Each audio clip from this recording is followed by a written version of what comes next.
Hostile broadcast detected. Agents, you have been pretty busy with these pesky hyenas, from taking down the likes of the ratty Jackal and his kidnapping ring in downtown East, to kicking them out of District Union Arena after they made it into a spice house, to even facing the DZ amp danger levels due to their toxic behavior. That's a lot, agents.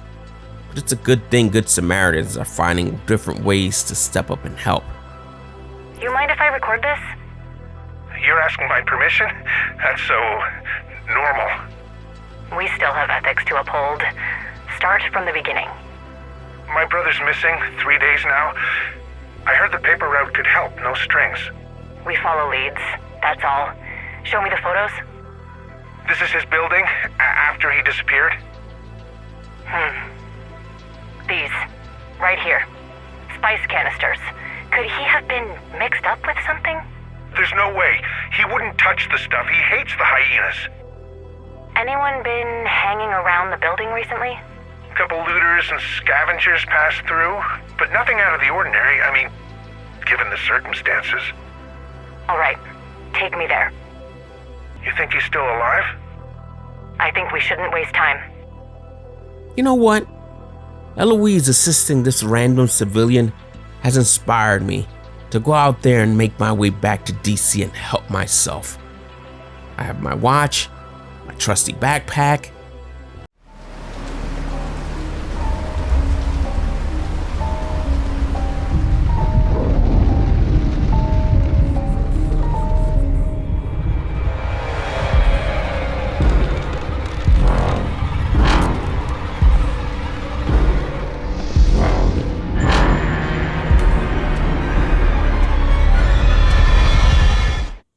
Nope. Things are pretty bad out there. But think of how much worse it'd be right now had you not followed up on the classified mission at the Capital Globe newspaper after Manny discovered Division credentials were used there to access their systems. Imagine the outcasts being able to indirectly share out insecticide-laced JTF handbooks to the settlements as they had planned under orders from Catherine Monroe, aka the Reed, a dangerously twisted homicidal maniac and one of the first of Emmeline Shaw's outcast acolytes. Brothers and sisters, rest for a moment to appreciate our accomplishments. The first pallets of our literature are ready to be received by the world. These innocuous pamphlets, promising guidance and safety, will be placed on patrol routes, near fuel sources, anywhere that people scavenge for food. And once they're out there, in the streets, amongst the masses, our success is down to fate. Most people will ignore them. Some will read them for the precious government information within.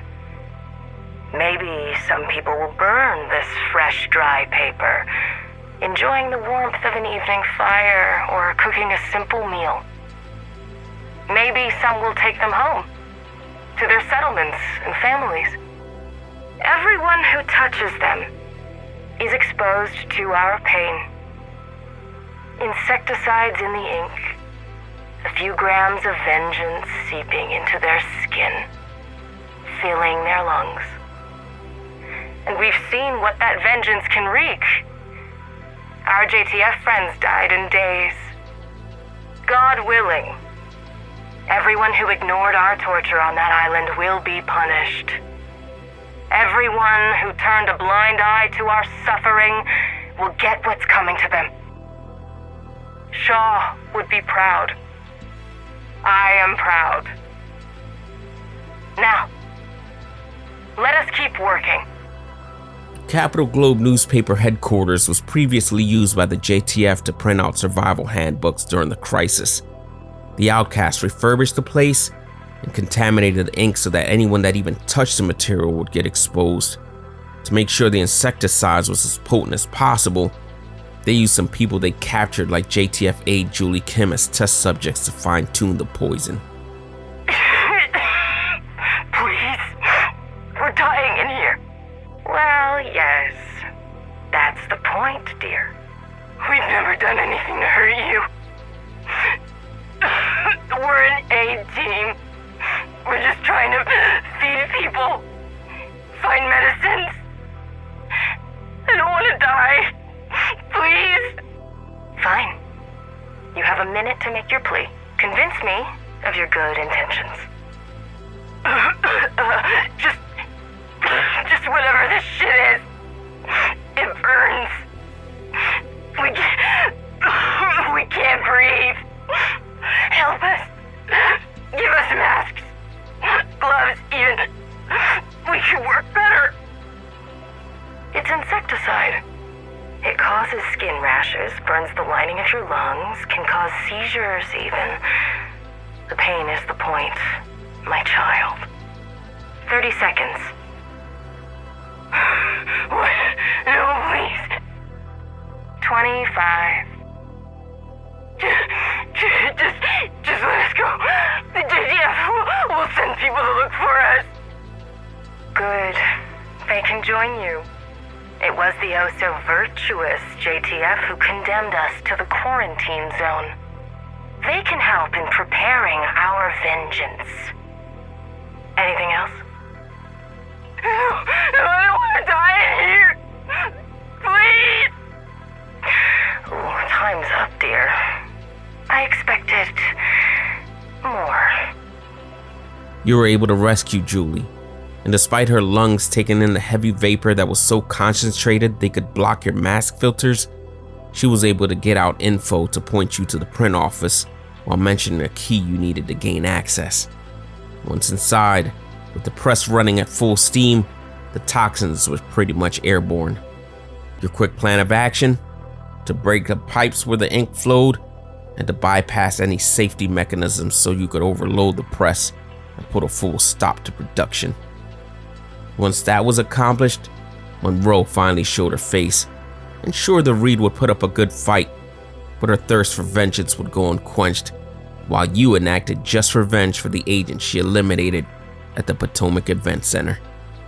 With the Outcast operation shut down, Manny would send a decontamination unit for cleanup. During your walk around, you found all of the following. You all know the trends. Advertising spend is down, reader attention is spread thin, and the internet remains largely free. The Globe is gaining online subs, and holding print circulation in this climate is a miracle. And I want to end the call on that high note. Our success starts and ends with you. The exceptional, commercially minded reporters who write under this roof. The sports team, excellent. Features, excellent. Current affairs, globally renowned. When people want real news reported with authority and a certain flair, they turn to us. We all have deadlines, Art. Thank you, June. That's June Harris, ladies and gentlemen, who published her first op-ed last month. And a great example of what I'm talking about. She took a dry story on sealed presidential executive orders and spun it into an uptick of page visits and a marked increase in email from conspiracy nutjobs. If the Tinfoil Hat Brigade can pay my car loan, I'll write for them all day. And with that inspiring message, our weekly newsroom call is over. Back to it, people. That staff call by Arthur R. Jago was a nice look at how the Globe was run prior to the pandemic, and a fascinating highlight of an inspiring junior reporter, June Harris, who was on her way to a promising career. June Harris, News Desk. When you hear the beep, leave your name, contact details, and the subject of your call. Miss Harris, I knew you wouldn't answer. Did I say I said you wouldn't answer? We need to talk. You can't keep avoiding me. Your article on executive orders. I know you meant Directive 51, and that has put you in real danger. I know how these people operate. You have to tell me how you got your intel. Who is your source? Oh, maybe they've got you already. Shit, did they get to you? Did they get to her? No, she's too smart for that. Damn it, June! The future security of this country depends on us meeting. Call me back. I know that voice. That's the same voice that killed Division Agent Shapiro. Max, was it? And yeah, A voicemail like that was exactly what you needed to guarantee a sit-down with June Harris, who, much like Agent Shapiro, probably didn't even really know what you think she does. I can't wait to hear the audio of her calling you back to agree to a meeting. You're through to Art. Leave your message at the beep, and if it's sufficiently important, maybe I'll call you back. Art, it's June. I can't take this anymore. The constant phone calls, I'm being followed to work, to my home. I wish I'd never written that fucking editorial. Jesus Christ, I don't even know what Directive 51 is. Not really. Shit. Was I on to something? A secret government agency? And this fucking guy, he won't leave me alone. Showing up at my place, my gym, following me in the street. And the police don't do jack shit. I'm taking some time off. I'm gonna go stay with my sister out west. I'm not sure when I'll be back, if I come back at all. I just need space from everything. Maybe I'll start writing that book, I don't know. I just need to get away from it all and clear my head. I'm sorry, Art. Bye. I'm sure Max took this trail to some possible answers going cold, with the exact calm and patient demeanor we've known him to consistently show. Where the fuck is it? Goddamn journalism! You knew I'd come looking, didn't you? So you erased the research, your address book, your leads! Oh, I get it. Poor June, someone used you, didn't they? Someone leaked something, just enough for you to print. That's how the division work. Oh, they're smart. Trying to draw me out, see if I'd react!